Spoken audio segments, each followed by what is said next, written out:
স্বাদে ভরপুর রান্নার চ্যানেলে আপনাদের স্বাগত জানাচ্ছি। আজকের রেসিপি জর্দা ভাত। আজকের উপকরণ কাজু মোরব্বা, ক্ষীর, গরম মশলা, নুন, হলুদ।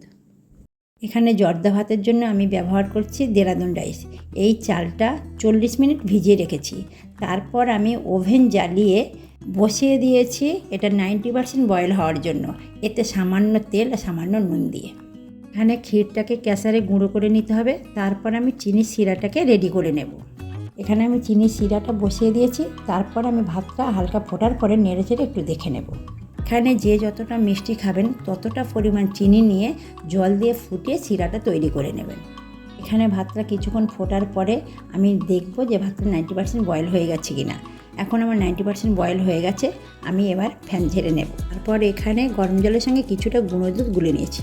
এখানে একটা বোলে রাইসটা ঢেলে নিয়েছি, আর ওদিকে আমার চিনি শিরাটাও রেডি হয়ে গেছে। এখানে আমি গ্যাস জ্বালিয়ে কড়াই বসিয়ে দিলাম। কড়াই গরম হয়ে যাওয়ার পরে আমি ঘি দিয়ে দিয়েছি। তবে ঘিয়ের পরিবর্তে কোনো রকম তেল ব্যবহার করা যাবে না। ঘি গরম হয়ে গেছে, আমি গরম মশলা দিয়ে দিয়েছি। গরম মশলাটাকে কিছুক্ষণ নেড়ে চেড়ে নিতে হবে। তারপর আমি রাইসটাকে ঢেলে দিলাম। এবার রাইসটাকে কিছুক্ষণ নেড়ে চেড়ে নিতে হবে। রাইসটা যাতে না ধরে যায় তার জন্য বেশ কিছুক্ষণ ধরে রাইসটাকে নাড়াচাড়া করতে হবে।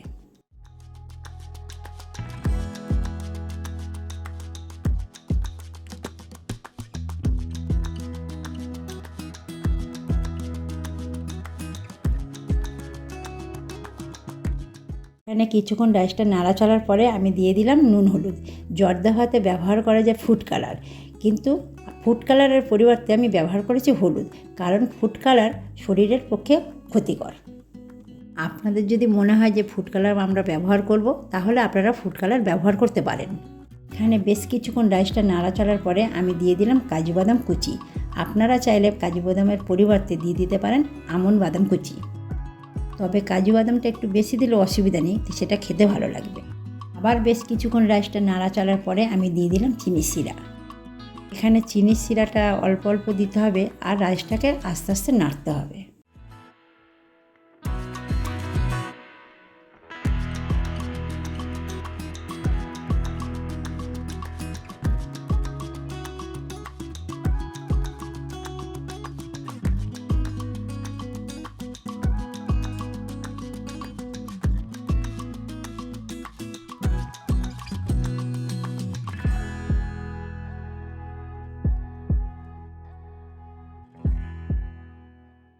এখানে বেশ কিছুক্ষণ রাইসটা নাড়াচাড়ার পরে আমি গুলে রাখা দুধটা দিয়ে দিলাম।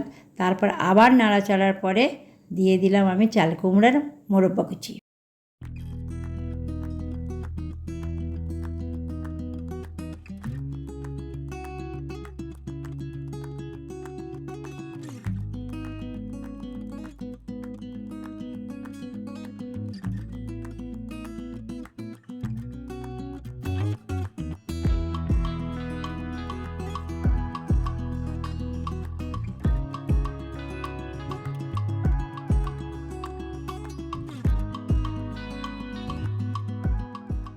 আবার বেশ কিছুক্ষণ রাইসটা নাড়াচাড়ার পরে আমার শেষ উপকরণ খোয়া ক্ষীর দিয়ে আবার কিছুক্ষণ নাড়তে থাকি।